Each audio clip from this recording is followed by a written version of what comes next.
हजारों फीट की ऊंचाई वाले पर्वतों के बीच बेहद खूबसूरत घाटियां, कलकल करते बहते पहाड़ी झरने, किसी रेगिस्तान की तरह बिछी रेत पठार और उस पठार में खूबसूरत झील, कुछ ऐसा है सिंधु नदी के किनारे बसा लेह लद्दाख। सर्दियों में भारी बर्फबारी की वजह से 6 महीने के लिए देश का बाकी हिस्सा यहाँ के सड़क मार्ग से कटा रहता है।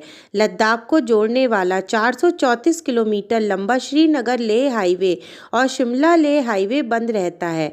ऐसे में ईंधन, खाने पीने की चीज़ें, दवाइयाँ और राशन यहाँ सिर्फ गर्मियों के मौसम में ही लाया जाता है। इस मौसम में लद्दाख सिर्फ हवाई मार्ग से ही पहुँचा जा सकता है।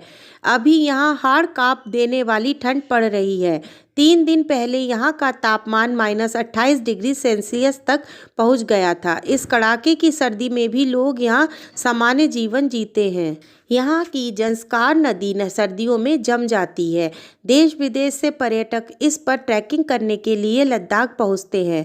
रोमांच की तलाश में आने वाले लोगों के लिए ज़ंस्कार नदी पर चलना और ट्रैकिंग करना कभी न भूलने वाला अनुभव होता है। इस ट्रैक पर पारंपरिक नाम चादर ट्रैक है। सर्दियों के मौसम में ज़ंस्कार घाटी में सब कुछ जम जाता है। भारी बर्फबारी की वजह से घाटी से बाहर जाने आने के रास्ते बंद हो जाते हैं। यहाँ रहने वाले लोगों के लिए बर्फ से जमी हुई नदी से होकर गुजरना ही एकमात्र रास्ता होता है। इस मौसम में यहाँ तालाब और झीलें जम जाती हैं। ऐसे में स्थानीय बच्चे इसे आइस स्केटिंग और आइस हॉकी खेलते दिखते हैं। इसी दौरान लद्दाख में राष्ट्रीय स्तर पर आइस हॉकी टूर्नामेंट भी आयोजित होता है। कड़ाके की सर्दी से बचाता है बुखारी।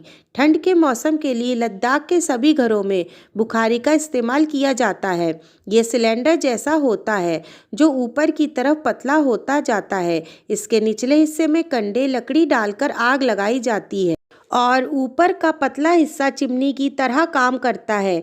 इससे निकलने वाली ऊष्मा घर को गर्म रखती है। सर्दियों के मौसम में यहाँ के लोग छोटे कमरों में ही बंद रहना पसंद करते हैं। खिड़कियाँ और दरवाजे जो प्लास्टिक की शीट से ढक दिए जाते हैं ताकि कमरे गर्म रहें। जाड़े के मौसम में यहाँ के लोग याक के दूध से बनी बटर चाय पीते हैं। इसमें नमक भी डाला जाता है। इसके अलावा ढेर सारे पकवान बनाए जाते हैं। इसमें पारंपरिक लद्दाखी खाना थुपका भी शामिल है। ये आमतौर पर सर्दियों में ही बनाया जाता है। थुपका पास्ता जैसा ही होता है।